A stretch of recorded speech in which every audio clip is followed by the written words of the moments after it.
અમદાવાદના લાંભા વોર્ડમાં સૈજપુર ગોપાલપુર ગામમાં મ્યુનિસિપલ કોર્પોરેશન દ્વારા ખોદવામાં આવેલા ખાડામાં પડી જવાથી 2 ગાયના મોત નીપજ્યા છે।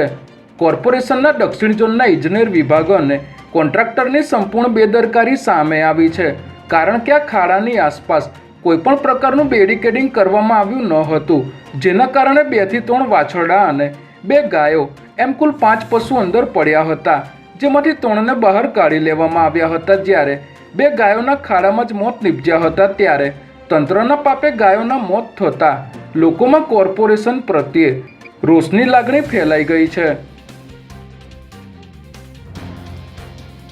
અમદાવાદના ઠક્કરનગર વિસ્તારમાં ભાઈએ જ ભાઈની છરી મારીને હત્યા નિપજાવી હોવાની ઘટના સામે આવી છે।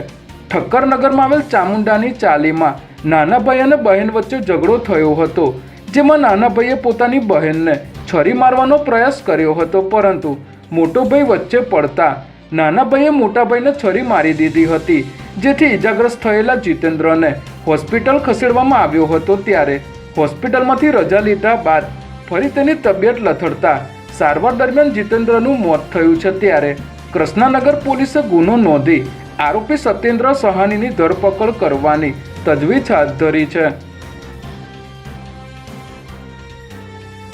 અમદાવાદ શહેરમાં હાલ દિન પ્રતિદિન ટ્રાફિકની સમસ્યાઓમાં વધારો થઈ રહ્યો છે, જેને કારણે અકસ્માતો પણ છાસવારે વધી રહ્યા છે। ત્યારે શહેરમાં વધતી જતી ટ્રાફિકની સમસ્યાને ધ્યાનમાં રાખીને શહેર પોલીસ કમિશનરે ટ્રાફિક રિવ્યૂ મીટિંગ યોજી હતી, જેમાં મીટિંગ દરમિયાન કમિશનરે ટ્રાફિક વ્યવસ્થામાં દેખાતી ગેરવ્યવસ્થા પર નારાજગી પ્રગટ કરી હતી અને પીક અવર્સ દરમિયાન માર્ગ પર ટ્રાફિક સંચાલન સુનિશ્ચિત કરવા માટે એસીપી અને પીઆઈને રોડ ઉપર ઊભા રહેવાનો આદેશ કર્યો હતો।